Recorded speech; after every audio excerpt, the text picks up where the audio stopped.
Police आयो भन्दा भाग्दैन, ए YouTuber आयो है भन्दा भाग्छ। त्यो कत्रो ठुलो व्यङ्ग बनाइरहेका छन् आज जनताले। आज एउटा अभियान त एउटा युट्युबर आयो भने अपराधी भाग्छ, प्रहरी प्रशासन आयो भने भाग्दैन भन्ने खालको एउटा मनोविज्ञानले जुन काम गरेको छ। आज कालोबजारी भयो भने अथवा रिलेबलिङ जस्ता अपराधिक कर्म भयो भने मान्छेहरू चाहिँ नि अभियान त खोज्न हिँडेको छ, युट्युबर खोज्न हिँडेको छ। किन पुलिस खोज्न आइरहेको छैन? किन प्रशासनमा उजुरी आइरहेको छैन? हामीले भिआइपीहरूको संलग्नता छ भनेर आन्दोलनका मैदानदेखि सदनसम्म उठेका पनि छन्। प्रहरीको संलग्नता छ भनेर पनि उठ्यो। राजनीतिक संरक्षण छ दोषीहरूलाई। हामीले मौका पाउँदा तुरुन्तै हामी यसलाई चाहिँ अपराधीहरूलाई एक्सपोज गर्छौँ, कारबाही गराउँछौँ भन्ने धेरै कुराहरू यो विगतमा उठेको छ। मलाई के लाग्छ भने यसलाई अब यो राजनीतिकरण गर्ने र दाउपेचको पोलिटिक्स बनाउने भन्दा पनि मैले सूचना पाएसम्म नेपाल प्रहरी सत्य तथ्यको धेरै नजिक पुगिसकेको छ। यो मान्य गृहमन्त्रीको लागि पनि एउटा राम्रो अवसर हो। यो त्यस भएको हुनाले यसलाई बडो महत्त्वका साथ अगाडि बढाउँ र दोषीहरूलाई कारबाही गराउने र पीडितलाई न्याय दिलाउने कुरामा लागौँ। यही बाहनामा हिजो निलम्बित भएका कर्मचारी प्रहरीहरू पनि अदालतमा गएर न्याय पाउने स्थिति बनेको छ। कतिपय राजनीतिक दलका नेताहरूमाथि, त्यहाँका मेयर लगायतका व्यक्तिहरूमाथि अथवा प्रहरीका कतिपय उच्च पदस्थ साथीहरूमाथि जुन ढङ्गको आरोप प्रत्यारोप र झुटो आरोप लगाएर उहाँहरूको सामाजिक र चारित्रिक जीवनै समाप्त गर्ने खालका प्रयत्नहरू पनि भए। कमसेकम यस्ता संवेदनशील घटनामा यस्ता विषय चाहिँ त्यो ढङ्गले उठाउनु हुँदैन भन्ने चाहिँ सिकाइको रूपमा ग्रहण गर्नुपर्छ भन्ने लाग्छ मलाई। हिजो हामीले सत्तापछि हुँदा यो कुरा उठाउँदा नपच्न सक्थ्यो, अब प्रतिपक्षी भइसकेपछि यस्ता कुरा उठाउँदा स्वाभाविक हुन्छ जस्तो लाग्छ। अर्को कुरा, जयसिंह धामीको सन्दर्भ आज 27 दिन भएको छ होइन। अघि पनि कुरा उठ्यो, अब यो तुइन तर्ने क्रममा महाकाली नदीमा बगेर बेपत्ता भएको भनेर सरकारले भनेको छ। के हो? त्यही निष्कर्ष हो त? हामीले बनेको छानबिन समितिले किन काम गरेन भन्दा कर्मचारी बिदामा बस्नुभएको कारणले। के यो तर्कले हामी जनतालाई चित्त बुझाउन सक्छौँ त? हाम्रो भारतमा रहेको नेपाली राजदूतावासले यो विषयमा फर्मल कुनै विषय हामीलाई जानकारी छैन भनेर भनिरहेको विषय छ। भनेपछि हामी कूटनीतिक पहल कदमीमा कति कमजोर रहेछौँ त? यो विषय त दुई देश बीचको सम्बन्धित विषय भएको हुनाले वार्ता गर्नुपर्ने होला। यो विषय दोषीलाई कारबाही गराउनु पर्ने होला। यो विषय पीडितलाई न्याय दिनुपर्ने होला, पीडितलाई क्षतिपूर्ति दिनुपर्ने होला। यो पाटोमा सरकार किन मौन छ? आज 27 दिनसम्म एउटा व्यक्तिले यति गम्भीर विषय, यति सदनदेखि सडकसम्मको बनेको विषयमा हामी किन गम्भीर बन्न सकिरहेका छैनौँ? हामी किन लाचार छौँ? यो कुरा सम्झिँदा त कहिलेकाहीँ हाम्रो नेतृत्वप्रति नै एक खालको वृत्तिसँग जागेर आउने स्थिति पनि पैदा हुन्छ। अर्को कुरा, कालाबजारीसित सम्बन्धित कुरा आयो, रिलेबलिङसित सम्बन्धित कुरा आयो। अस्ति पनि हामीले छलफल गऱ्यौँ।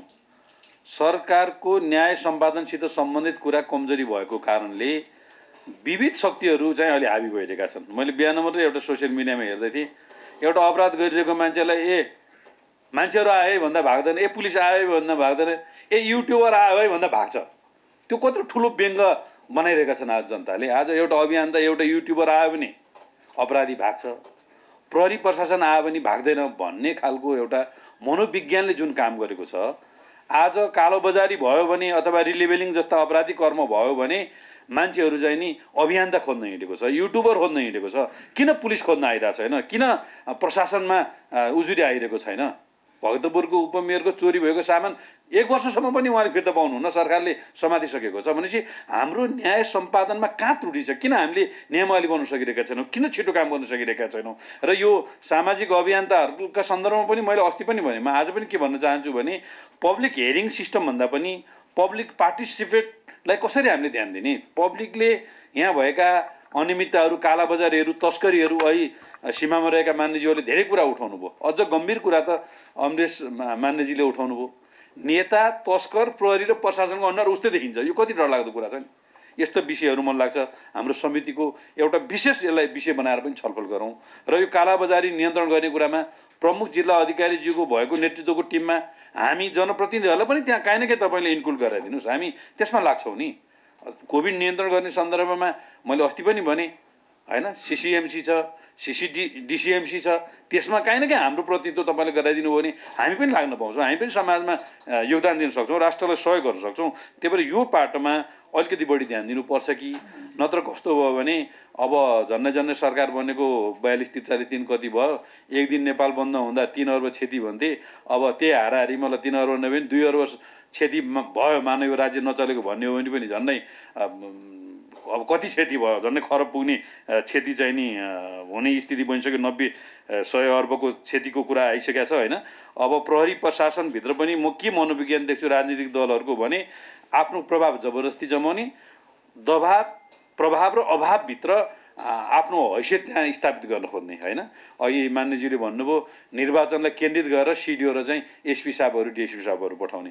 मलाई यो सन्दर्भमा हाम्रो आइ साहबको एउटा बाँकी खुब मन परेको छ। भक्तपुरमा एसपीको सन्दर्भमा छलफल हुँदाखेरि मैले एउटा व्यावसायिक एसपी साहब पठाइदिनु पर्ला आइ साहब भनेको, व्यावसायिक त पठाउँछ हजुर, अलिकति नेताहरूलाई नमान्न सक्छन् भन्नु उहाँले। अनि मैले पनि नेता मान्ने हामीलाई चाहिएन, हामीलाई व्यावसायिक शान्ति सुरक्षा कायम गर्ने, जनताको सेवा गर्ने एसपी साहब चाहियो भनेपछि आज आइ साहबले जुन एउटा विधि पद्धतिभित्र रहेर प्रहरी प्रशासनलाई जुन एउटा उचाइमा लान खोज्नुभयो हैन। हिजो रिटायर हुनुभएको नेपाली सेनाको चाहिँ चिफ साहबले पनि त्यो एउटा इमेज बनाउनु भएको छ।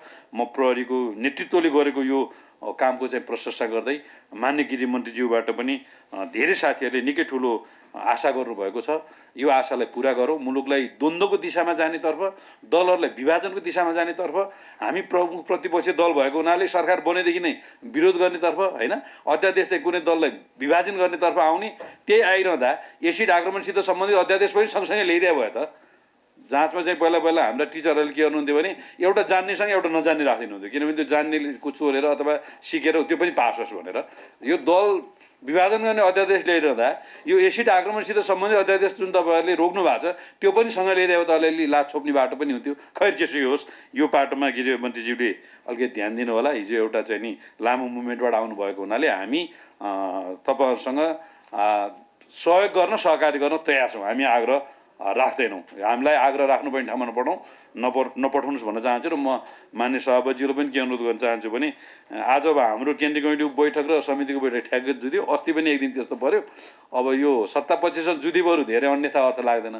अब प्रमुख प्रतिपक्षी दलको बैठकसँग जुन्ने, अब हाम्रो सबै साथीहरू गइसक्नुभयो, म पनि बोल्नु परेको कारणले मात्रै यहाँ बसेको छु। नजाँदा अब दल विभाजनको स्थिति छ, को किन आएन भन्ने हुन्छ। त्यही भएर कमसेकम यस्ता बैठकहरू बस्दाखेरि चाहिँ दलका केन्द्रीय कमिटीका बैठकहरूसँग चाहिँ नजुदिएदेखि धेरै राम्रो हुन्थ्यो भन्न चाहन्छु। धन्यवाद। धन्यवाद मान्य सदस्य।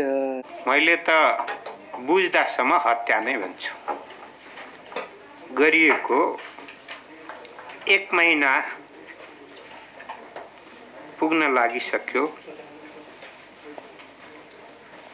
गृहमन्त्रीज्यूले जे अहिले राख्नु हो त्यसबाट सन्तुष्ट हुने 1% पनि मैले ठाउँ देखिनँ। किन भन्दा समिति छिटो छिटो बनायौँ, काम सुरु गर्दै थियो, एउटा दिल्ली भागे, अर्को कहाँ हस्पिटलमा भागे। उनीहरू कति समय लाग्छ फर्किन त्यो पनि थाहा छैन। मैले सुनेसम्म 3 पटक म्याद थपिसक्नुभयो, फेरि कति म्याद थपिनु पर्ने हो रिपोर्ट आउनको निम्ति। विभिन्न संस्थाहरूले गएर आफ्नो रिपोर्ट सार्वजनिक गरिसके। जसले ट्विन काटे उसको फोटो खिचेर सामाजिक सञ्जालमा एसएसपी को फोटो राखिसके। सरकार चाहिँ दिल्लीबाट खोज्दैछ कहिले आउँछ, हस्पिटलदेखि कहिले आउँछ। बिरामीको आफै होइन, आफन्त हो। त्यसले गर्दा मलाई के लागेको छ भने यो रिपोर्ट ढिलो गर्नमा गृह मन्त्रालय आफै साइडबाट त भूमिका खेलिरहेको छ कि छैन, एउटा कुरा लाग्छ। यदि व्यक्तिले काम गर्न नसक्ने स्थिति हो भने व्यक्ति परिवर्तन गरेर भए पनि त रिपोर्ट आउनु पर्यो नि। 10 दिनको उत्साह कहाँ पुग्यो?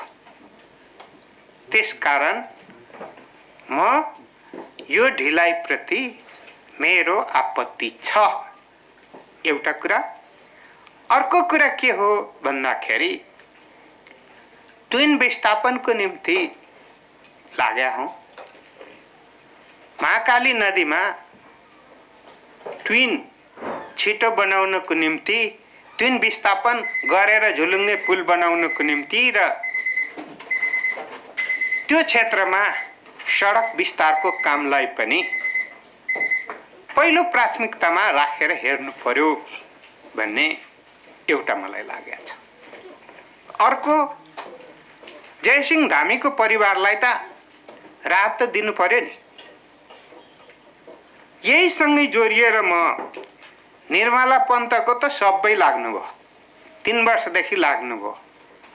राष्ट्रिय अन्तर्राष्ट्रिय रूपमा भन्ने हो भने टाउको निहुराउनु परेको छ। सडकमा उठाउने सत्तामा पनि पुग्नु भएको छ। अब सत्ताको तर्फबाट छिटो चाहिँ रिपोर्ट आओस्, अपराधी दण्डित होस्, ठुलो होस् या सानो होस्। अर्कोतर्फ यो रिलेबलिङ जो छ, यो त मानवता विरोधी अपराधकै रूपमा यसलाई लिनुपर्छ। किनभने मैले कामदार पक्राउ परेको सुनेको छु। कामदारले उसले झिकाएर ल्याएको होइन र उसले चाहिँ दैनिक रोजीमा मात्रै काम गरे, तर जसले गराइरहेको छ, जो आयातकर्ता हो, व्यापारी हो, तिनीहरू एउटा पनि पक्राउ परेको छैन। यदि तिनीहरू पक्राउ नपर्ने हो भने यसको विस्तार भएर जान्छ, नियन्त्रण हुँदैन। त्यसकारण यसमा कराइका साथ अनुहार चाहिँ दण्डित भएको, अरू मान्छे त जेलमा परेको देखिन्छ नि। हामी पनि यस्ता अपराधी, मानवता विरोधी अपराध गर्नेहरू जेलको कोठरीभित्रबाट चाहिँ अपराध गर्यौं अब गर्दैनौं भन्ने ठाउँमा चाहिँ पुर्यायौं भने त्यही मात्रै जित हुन्छ देश र जनताको निम्ति भन्ने लाग्छ। हस्, धन्यवाद। यहाँ बजेको 30 वर्ष पनि हामी नेपाली भूमिमै बाटो दिउँला भनेको थियो। आज बहुदल आएको 30 वर्ष भयो, कतिवटा सरकार भयो, नेपाली कांग्रेसको कतिपटक नेतृत्वमा सरकार बन्यो, किन यो काम हुँदैन? र अरू सरकारको नेतृत्वमा जाने पार्टीहरूले के गरे? खोइ, आज नेपाली जनता आफ्नो भूमिमा विदेशी भूमि प्रयोग गरेर जानुपर्छ। यो कहिले अन्त्य हुने हो? र छानबिन समिति र आयोग त 46 सालको जनआन्दोलन दबाउनेलाई कारवाही गर्ने भनेर पनि आयोग बन्यो। प्रतिगमन विरोधी आन्दोलनलाई दबाउनेहरूलाई कारवाही गर्ने भनेर पनि आयोग बन्यो। खोइ कसैलाई केही भएन।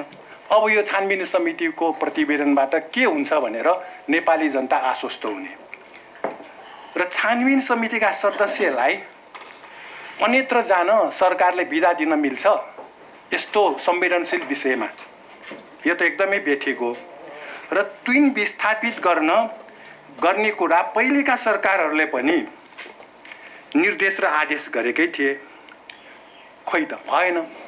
र प्रधानमन्त्री, मन्त्री, सांसद, सचिव, उच्च अधिकारीहरूको ध्यान ट्विन विस्थापनतिर होइन, काठमाडौँमा कसरी घर जग्गा जोड्ने भन्नेतिर छ र आफ्नो ठाउँ चाहिँ विकास गर्नेतिर छैन।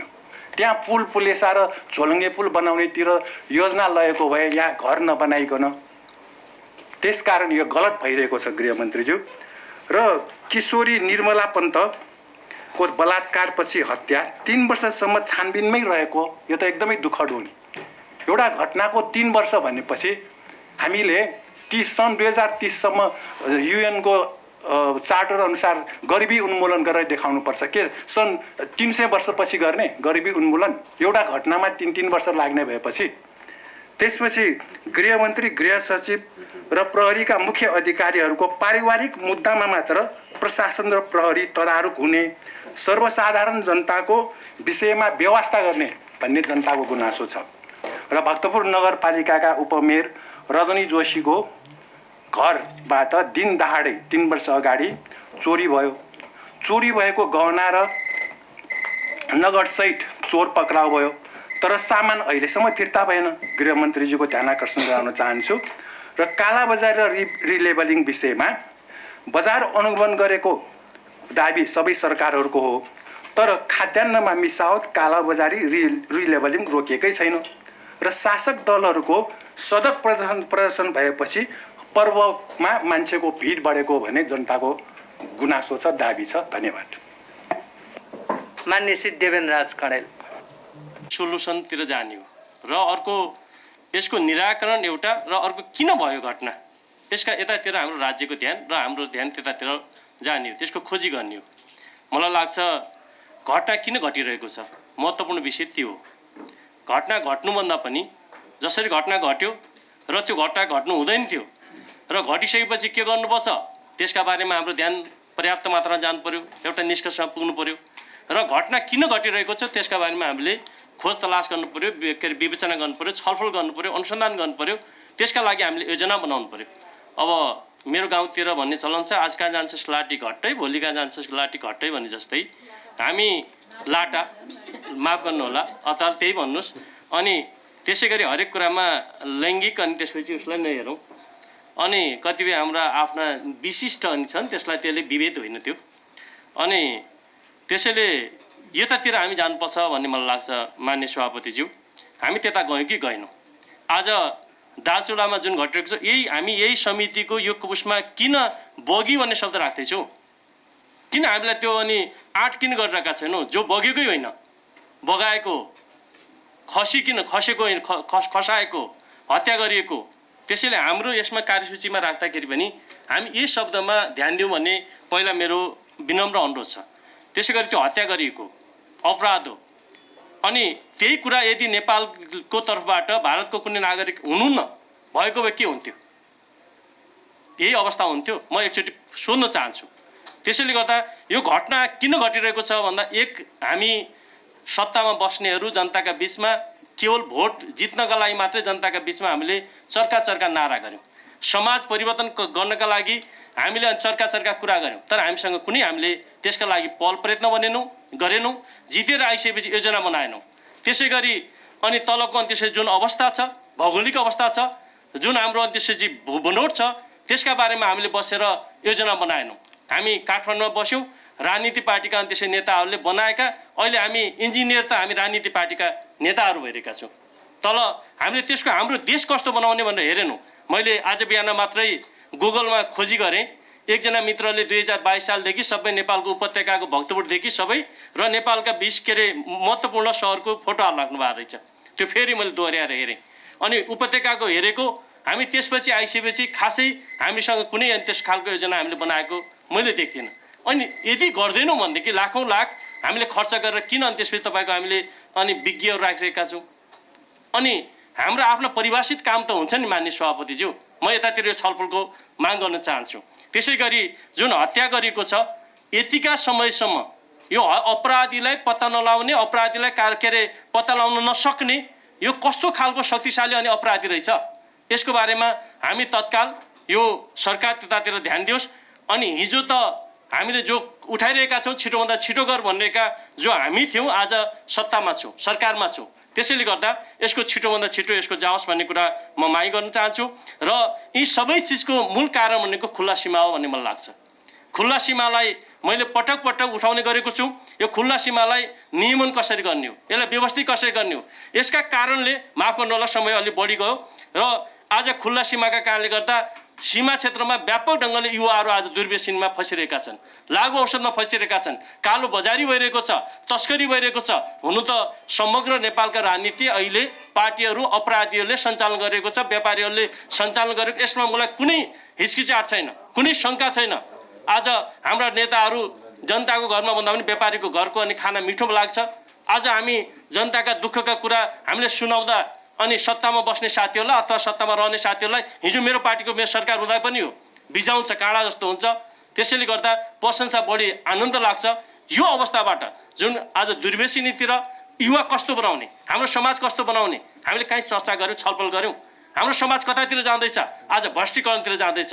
हाम्रो समाज कता जाँदैछ?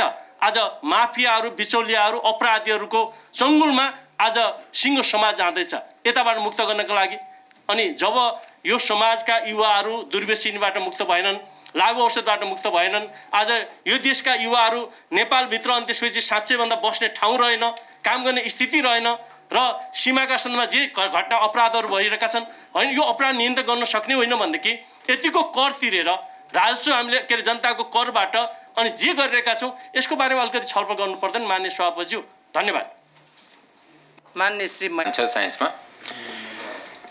कालाबाजारी र रिलेबलिङ कि आफै हुने हो? म सभापति मार्फत मन्त्रीजीलाई विशेष अनुरोध गर्न चाहन्छु, जुन पोलिटिसियन, सिक्युरिटी फोर्सेस र स्मग्लरको जुन नेक्सस छ त्यो ब्रेक हुन्छ, त्यसको लागि पोलिटिकल विल पावर चाहिन्छ। किनकि आज देश थिलो थिलो भइसकेको छ, चाहे जुनसुकै सेक्टरमा होस्, कि तस्कर, व्यापारी र पोलिटिसियनमा फरकै छैन र सिक्युरिटी फोर्स पनि त्यसमा समयको फाइदा उठाइरहेछ। म यो किन यति भन्छु भने मेरो आफ्नो जुन 3 संसदको कार्यकालकै देखेको छु भने जुन आइजी साहब हुनुहुन्छ घुमुवा प्रहरी छ, के को लागि हो? उद्देश्य त बडा क्लियर छ कि इन्टेलिजेन्सको लागि, तर त्यसको कामै पैसा उठाउने हो। एकदम क्लियर घुमिया प्रहरीको एकदम भन्नुहुन्छ भने प्रमाण एक होइन 100वटा प्रमाण त हामी नै दिन सक्छौँ। दोस्रो कुरा के हो भने जहाँ जुन जसको कम्युनिटी हुन्छ, म पहिलाका आइजी एकजना हुनुहुन्थ्यो सर्वेन्द्र खान नामै लिएर भन्छु, उहाँ मधेसमा सबै ठाउँमा मधेसी घुमा राख्नुभयो। किन? मधेसको जम्मै व्यापारी तस्करसम्म पैसा उठाउनलाई र 10वटा व्यापारी त हामीलाई नि भने हो कम्तीमा। त्यस कारण व्यापारीले व्यापार गर्ने हो, आँट गर्छ। यदि राज्यले पोलिटिकल विल पावर भयो भने कुन व्यापारीको आँट छ कि उसले गलत लेबलिङ गर्ने अथवा कालाबजारी गर्ने? यो मिलो मतमा हुन्छ। किन 13% माथि पुगाएपछि र नभए दिउँसो कालाबजारी गर्ने, राति गएर नेता भेटिहाल्ने। मैले बारम्बार भन्छु, जो हामी सार्वजनिक पदमा छौँ उसको घरको अगाडि CCTV राखौँ र डेली बुलेटिन जारी गरौँ को कस्तो मान्छे भेट्यो। त्यो बुलेटिन भएपछि आफै क्लियर हुन्छ नि, आइजी साहबलाई को भेट्यो, प्रधानमन्त्रीलाई को भेट्यो, गृहमन्त्रीलाई को भेट्यो, या प्रधान न्यायाधीशलाई को भेट्यो, राष्ट्रपतिलाई के भेट्यो। त्यो सार्वजनिक भइकन यो यसमा गफ गरेर धेरै समय बर्बाद नगरौँ मान्य सभापतिजीलाई मेरो अनुरोध छ। किनकि कहीँ पनि हामी पुग्दैनौँ। यस्ता धेरै छलफल पहिलाको विगतको सरकारमा पनि भएछ, अहिले पनि हुन्छ। सरकारको निरन्तरता हुन्छ र चेन्ज गर्न त एकदम विल पावर चाहिन्छ कि म चेन्ज गर्छु। म एक दिन रहन्छु सरकारमा, तर म आफ्नो विल अनुसार सरकार चलाउँछु। गृहमन्त्रीले त्यो आँट गर्न सक्नुपर्छ। मेरो भनाइ त्यो मान्छे को कति लामो बस्यो त्यो कसैको इतिहास रहँदैन, तर को के गरेर गयो त्यसको इतिहास मात्र रहन्छ। गृहमन्त्री तपाईँ इतिहास बनाउनु, किनकि तपाईँको इतिहासमा देशको भविष्य जोडिरहेको छ, हाम्रो पनि पार्टीको पनि भविष्य जोडिरहेको छ। पार्टीको कुरा नगर्नुपर्ने समितिको कुरा, तर रियलमा के हो भने अहिले सबभन्दा के छ भने मैले यस्तो भन्न कारण के भने मेरो बोर्डरसँग जोडिएको कन्स्टिट्युन्सी छ। अब म विषयवस्तुमा पनि राख्न चाहन्छु, हामी सीमा मात्र भूगोलको कुरा गर्ने कि त्यहाँको जनताको पनि कुरा गर्ने कि जनता नेपाली होइन, जनतालाई हामी केही सुविधा छैन। यो समिति कहिले पनि बोर्डरमा बस्ने जनताको के असुविधा छ कुरा गरेछ, त्यो कसरी बाँचिरहेछ, कसरी खाइरहेछ, कसरी उसको सम्बन्ध छ, या त्यो बाँचिरहेछ। खालि हामी बोर्डरमा काँडे तार लगाऊ, यता BOP बनाऊ। जति BOP बनाउनेमा खर्च हुन्छ त्यसको आधी जति जनताको वेलफेयरमा खर्च भए जनता कति खुसी हुन्थ्यो।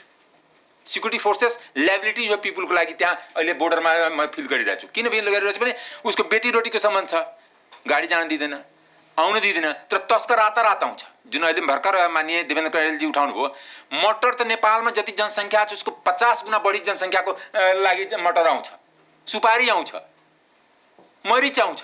अनि र उताबाट पनि चिनीदेखि कपडादेखि किन तस्कर त हामी पनि चिनी आउँछौँ नि, केमा आउँछौँ। नभए त कानमा पनि भन्छ हजुर यस्तो यस्तो हामी लाउँदैछु, फलानुलाई मिलाएको छु। दोस्रो कुरा के भने यो जुन कारण के हो भने मैले बारम्बार भनिरहेको छु, यो त पोलिटिकल लेभलमा कुरा गर्नु हो। यसमा सिक्युरिटी फोर्स या गृह मन्त्रालयलाई दोष दिने ठाउँमा देख्दैन। गृह मन्त्रालय जिम्मेवार होइन। पोलिटिकल पार्टी र नेतामा फरक छैन। पोलिटिकल नेता र स्मग्लर तस्करमा गएको छैन। हरेक गिटी क्रसरवाला नेता बन्छ, जम्मै तस्करी भएर गिटी क्रसर इन्डिया नै जान्छ। मतलब होल गङ्गेटिक प्लेनमा कहीँ पनि पहाड छँदै छैन। ढुङ्गा आयो कहाँबाट, त्यहाँ कसरी घर बन्न रोकिएको छ, त्यहाँ रोड बन्न रोकिएको छ।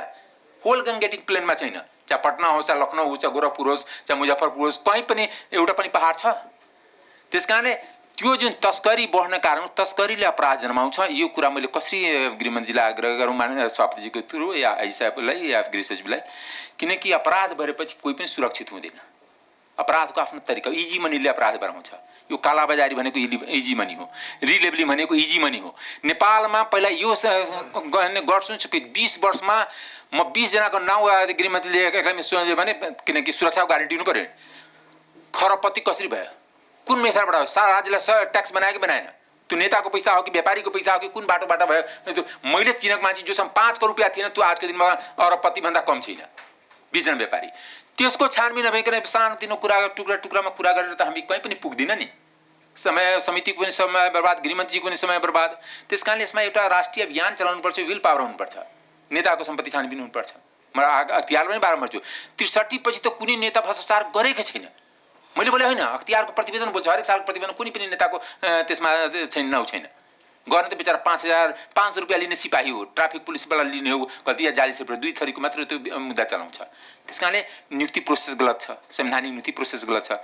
त्यस कारण मेरो अनुरोध के छ सभापतिसँग कि यो दार्चुलाको घटना निर्मला पन्तको घटना जरुरी छ किनकि यो राष्ट्र एउटा रूप लिइसकेको छ राष्ट्रिय रूपको पनि मिडियाको पनि बायसनेस हुन्छ मिडियाको कारणले पनि राष्ट्रिय रूप लिएको छ तर त्यही बोर्डरमा दुख पाइरहेछ त्यहाँ मुसर चमार दुसाद त्यसको कसरी खाइरहेछ त्यसले 2 रुपियाँ सस्तो किलो चिनी किनेर जान्छ 2 किलो जम्मा किनेर लाउँछ त्यसलाई लट्ठी दिन्छ यताको सशस्त्र पनि उताको एसएसबी पनि त्यही राति ट्र्याक्टर चिनी आउँछ अनि नेपाल त्यसलाई के भन्यो त्यसलाई पुलिसले लाइन खोलाउँछ भन्छ कि पक्नु प्रदेश प्रमुखको अति घुम्नु आएछ तपाईँलाई मिलाउँछु म तपाईँलाई बताउँछु घुम्नु पनि तहको छ पुलिसको त म एउटा एक्सपर्टै हो तपाईँलाई बाहिर एक्सपर्ट हो हामी पुलिसमा जागिर नखाएर तर नजागिर खाइकन पुलिसको बारेमा सबै कुरा ध्यान हामी राख्ने डिए प्रदेशको घुमाहरूको हुन्छ उसकै आफै मारामार एसपीको घुमा आफै हुन्छ फेरि अनि कहीँ माथिबाट आइसाको घुमा भने त्यो त झन् सबभन्दा सुपर हुन्छ र त्यो घुमाहरूले जागिर पनि खानु पर्दैन घुमेर पैसा असुलेर तागेर बस्छ म त 10 जना घुमा मेरै क्षेत्रका चिनेको होला तिनीहरू कहिले पनि जागिर खाएन कहिले पनि वर्दी पनि लगाएन र सबभन्दा प्राइममा हुन्छ उही गएर बेलुका रक्सीको पनि व्यवस्था उही गर्ने होटलको बिल पनि उसैले तिराइदिने सबै व्यापारीलाई कनेक्सन त्यही गर्ने यो प्रवृत्ति एकचोटि मलाई विनम्र आग्रहका साथ के भन्न चाहन्छु भने पुरै पुलिस फोर्सलाई मधेसकोलाई पहाडमा गरिदिउँ पार्कलाई मधेसमा गरिदिउँ र घुमुवा जम्मै खारिज गरेर यदि इन्टेलिजेन्सैको लागि छ भने नयाँ घुमुवा स्टार्ट गरौँ 20 वर्षदेखि जुन घुमुवा अवस्था छ त्यसलाई अब छैन त्यो पर्मानेन्ट ताज त्यसलाई घुमुवाको नपनाऊ त्यसले समस्या समाउँछ धन्यवाद मान्य श्री झपट रावल घटेको जिल्लाको प्रतिनिधि पनि हुँ त्यस उसले पनि मेरो अवश्य पनि बढी चासो छ यो विषयलाई गम्भीरतापूर्वक सरकारले लिनुपर्दछ र मलाई विश्वास छ गम्भीरतापूर्वक लिएको पनि छ छानबिन समिति बनेको छ तर त्यसले रिपोर्ट दिने क्रम ढिला भयो जति छिटो हुन सक्दछ यथासम्भव छिटो यो सत्य तथ्य सार्वजनिक गर्नुपर्दछ यो सर्वसाधारणको पनि जिज्ञासाको विषय बनेको छ र विलम्ब भइरहेको छ यो अवश्य पनि यथासम्भव छिटो होस् म यो आग्रह पनि गर्दछु त्यहाँको यथार्थ के हो भने जुन पीडित परिवार छ त्यसको पीडा त आखिर उसको व्यक्तिगत हुने भयो उसको निजी पीडा भयो यसमा सरकारले बढी संवेदनशील बन्नु पर्यो र पीडित परिवारलाई उचित राहत र क्षतिपूर्तिको निमित्त सरकार गम्भीर बनोस् र रिपोर्ट छिटो आउला र रिपोर्टले के यथार्थ सामुन्ने ल्याउँछ त्यसअनुसार पनि हामीले अन्य कारबाही त गरौँला तर पीडित परिवारलाई राहत दिने कार्यमा सरकारले छिटै त्यो तत्परता देखाउनु पर्दछ र क्षतिपूर्तिको पनि व्यवस्था हुनुपर्छ यो ट्विनको यो जोखिमपूर्ण र अवैधानिक पनि हो यो ट्विनको तर्ने काम वैधानिक होइन तर दुई देशको स्थानीय तहको जनताले चलाइरहेका ट्विनहरू हुन् सरकारको अनुमति थिएन छैन रहेन त्यसकारणले यो किन हुन्छ त भन्दाखेरि अब यो हामीले 4वटा पुलहरू प्रस्तावित गरेका छौँ निर्माणाधीन पनि छन् तर निर्माण नै सुरु भएन 2टा ठाउँ त यस्तो छ जहाँ सुरु नै भएन ठेकेदारले मोबिलाइजेसन फन्ड लियो पैसा लियो तर बेपत्ता छन् त्यसकारण गभर्नमेन्टसित मेरो आग्रह के हो भने ती ठेकेदार जसले पैसा लिएर पनि काम सुरु गरेनन् र यो जोखिम को अवस्था अहिले पनि विद्यमान छ किन त्यो ठेकेदारलाई कारबाही गर्नुपर्छ कानुनसम्मत ढङ्गले र यो निर्माण कार्यलाई पूर्णता दिनुपर्छ यसलाई गम्भीरतापूर्वक ल्याओस् सरकारले पनि अहिले र कुन पक्षले हो कुन मन्त्रालयले आखिर निर्माण गर्ने होला तर हामी गृहमन्त्रीलाई यो आग्रह गर्न चाहन्छौँ कि त्यो सम्बन्धित तहमा छिटोभन्दा छिटो निर्देश गर्नु पर्यो र यी 4वटा पुलहरू छन् जसमध्ये 2टामा केही काम भएको छ तर 2टामा सुरु पनि भएको छैन र ठेकेदार किन यस्तो गरिरहेको छ खोज्नुपर्छ र अर्को कुरा अहिले आर्मीलाई हामीले 87 किलोमिटर दार्चुला सदरमुकामबाट तिङ्कर जाने बाटोमा 40 किलोमिटर ट्र्याक खुलेको छ र अब जहाँ यो ट्रेनको घटना भयो त्यहाँ सडक पनि छैन पैदल बाटो घरेटो बाटो थियो तर त्यहाँ के भयो त भन्दाखेरि अहिले बर्सातका कारणले त्यो बाटो पनि अवरुद्ध छ पारी जान यो घटनापछि होइन म सक्नुपर्छ मलाई समय चाहियो प्लिज र के भयो भने भारततिरको बाटो अब बन्द भइहाल्यो यो अवैधानिक ढङ्गले जहिर गइरहन्थ्यो त्यो ठ्याप्पै बन्द भइसकेपछि अब त्यहाँ खाद्यान्नको समस्या भयो नेपालबाट पनि सदरमुकाम आउन नसकिने र इन्डिया पनि जान नसकिने त अब जनता त आखिर खान नपाएर मर्ने स्थिति आइसकेको छ त्यसकारण हेलिलिफ्ट गरेर भए पनि त्यहाँ खाद्यान्न दिनु पर्यो त्यसलाई म आग्रह गर्न चाहन्छु र हेलिलिफ्टका लागि हामीले आग्रह गरेका छौँ गृहमन्त्रीलाई पनि पुगेका थियौँ त्यसकारण यतिर विशेष रूपमा ध्यान दिनु पर्यो अब यो निर्मला पन्तको बलात्कारपछिको हत्याको घटना वास्तवमा जनताको मात्र होइन प्रहरी स्वयंका निमित्त पनि मलाई लाग्छ यो अनुसन्धान क्षमता प्रश्न उठ्ने समय भइसकेको छ त्यसकारण यो किन ढिलो भइरहेको हो त नसक्ने नै अवस्था हो कि अझै बाँकी छ कहिलेसम्म हुन्छ यसलाई स्पष्ट ढङ्गले सन्तोषप्रद ढङ्गले यसलाई खोज्नुपर्छ गम्भीर होला हामीलाई पनि त्यो अनुमान लगाउन सक्छौँ तर यो कति समय लाग्छ हुनै नसक्ने अवस्था हुन्न होला त्यसकारण यो कालाबजारी रिलेबलिङको कुरा जहाँ छ कालाबजारी भन्दा पनि रिलेबलिङ अझ खतरनाक देखिरहेको छ कालाबजारीलाई हामी अनुगमनले ठिक गर्छौँ होला तर रिलेबलिङ यति ठुलो अपराध छ मानिसको ज्यान खतरामा छ यो खाद्य पदार्थहरूमा भारतबाट पनि इम्पोर्ट गरेर रिलेबलिङ यहाँ गर्दो रहेछ यहीँका पनि ठुलो आपूर्तिकर्ताहरूले स्टोरमै राखेर स्टोरबाट रिलेबलिङ गराएको पनि न्युजहरू आइरहेछन् हरेक दिन तर कोही कारवाही पर्दैन यो किन हो यो विषय 2टा मन्त्रालयसित जोडिया पनि होला उद्योग वाणिज्य आपूर्ति मन्त्रालयसित पनि होला तर गृह मन्त्रालयको भूमिका यहाँ स्पष्ट कानुनी रूपमा छुट्याउनुपर्छ जस्तो मलाई लाग्छ समात्रमा गृह मन्त्रालयको भयो अनुसन्धानमा गृह मन्त्रालय छ यसलाई सजाय दिने कुन मन्त्रालय हो को हो मन्त्रालय जिम्मेवार वाणिज्य मन्त्रालयको नियमले कतै समस्या भइरहेको कि यो अधिकार क्षेत्र र कानुनी अस्पष्टता हो भने त्यसलाई स्पष्ट गरौँ तर उद्योग ठुला व्यापारीहरू छुट्ने त्यसमा काम गरिरहेका मान्छेहरू भारी बोक्ने मान्छेहरू लगेर थुन्ने यो कुन कानुन हो त्यसकारण यो अत्यन्त गम्भीर कुरा छ कानुनी अस्पष्टता हो भने हामीलाई भन्नु पर्यो कानुन बनाऊ होइन भने यसलाई गम्भीरतापूर्वक लिनु पर्यो ठुला व्यापारीहरू तिनीहरूलाई कारबाही भएकै सुनिँदैन किन यो समस्या के हो त्यसकारण यो अत्यन्त गम्भीर समस्या हो यसलाई पनि सरकारले गम्भीरतापूर्वक ल्याओस् अहिले अब मलाई लाग्छ गम्भीरतापूर्वक काम गर्न सक्ने गृहमन्त्रीजी हुनुहुन्छ यहाँ छुट्दैछ भने किन छुट्दैछ प्रहरीको आइजिपी सामी हुनुहुन्छ यसलाई अझ सिरियसली लिनुहोस् र कारबाहीको समस्या कानुनी हो भने भन्नुहोस् होइन भने कारबाही हुनुपर्छ हस् धन्यवाद मान्य श्री प्रेम सुवाल त्यहाँ कमिटीले छानबिन गर्दैछ र आफ्नो प्रतिवेदन पेश गर्ला तब यथार्थ कुराहरू आउने नै छ तर दार्चुला र छिमेकी जिल्ला भारततिर पनि मलाई लाग्छ त्यहाँ पनि सहकार भइराखेका छन् अनुसन्धानको क्रममा नै छ तर मेरो जिज्ञासा के हो भने हाम्रो जुन एम्बेसी छ भारतीय यो भारतमा नेपाली राजदूतावास त्यहाँ सुरक्षा निकायका सिनियर अफसरहरू त्यहाँ डिआइजी नै सायद मलाई लाग्छ डिआइजी नै एसएसपीको पहलमा अहिले त्यहाँ छन् त्यस्तै राष्ट्र अनुसन्धान पनि छ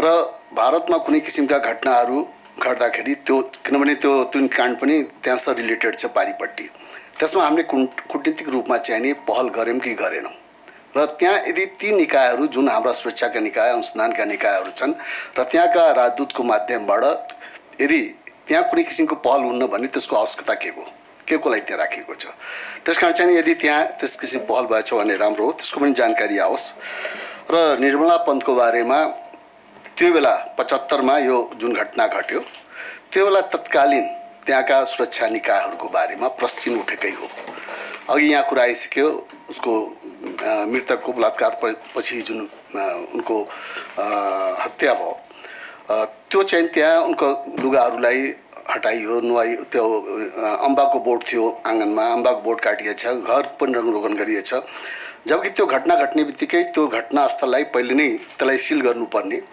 चाहे त्यो जुन ठाउँमा उनको लास फेला पर्यो र त्यो घर जहाँबाट सुरुवात भयो त्यसलाई कहीँ पनि सिल गरेको मैले देखिनँ त्यसकारण त्यो किन गरिएन र त्यो बेलाका त्यो सुरक्षा निकायहरूले हामीले के के गऱ्यौँ, त्यस कारण त्यसको पनि जानकारी आउनुपर्छ। र मलाई विश्वास छ अझै पनि अघि कुरा आइसक्यो, आइस साहबले भनिसक्नुभयो, त्यो जारी छ अनुसन्धान र आज नै ढिलो होला तर अपराधी अगाडि आउला। तर अर्को यो कालाबाजारीको बारेमा यहाँ कुराहरू उठेका छन्। अघि